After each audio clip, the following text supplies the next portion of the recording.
Aynakdagi a.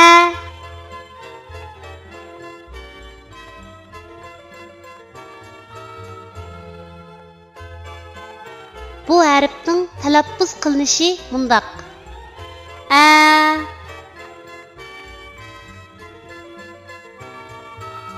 Endi bu harfni o'z ichiga olgan misollarni ko'rib o'tamiz. A'ning ayrim shakli. Misol atlas. A'ning ayrim shakli. Misol daftar. A'ning oyog'idan olingan shakli. Misol palay. A'ning oyog'idan olingan shakli. Misol mash'al. Tuanda biz rasmga birlashtirib, yuqorida o'rganib o'tgan harfning to'g'ri yozilish tartibini mashq qilib o'tamiz. Atlas. A harfining ayrim shaklining yozilish tartibi.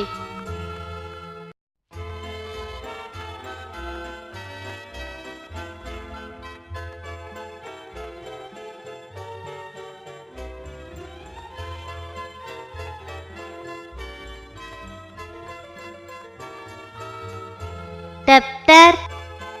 A harfining ayrim shaklining yozilish tartibi.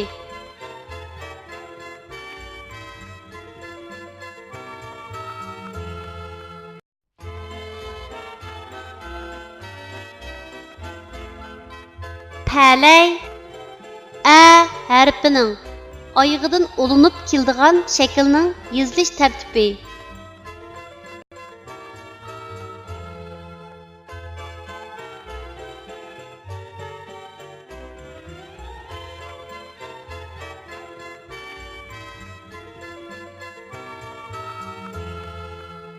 Mash'al.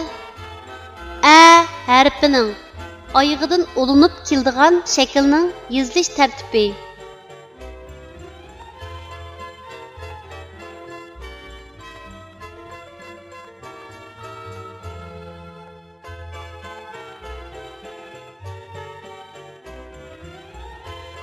Kichik do'stlar, tuandagi so'zlarni menga aytib o'qinglar. Ni, a, na, ti, a, ta, ata, a, na, ana, a, ta, ata.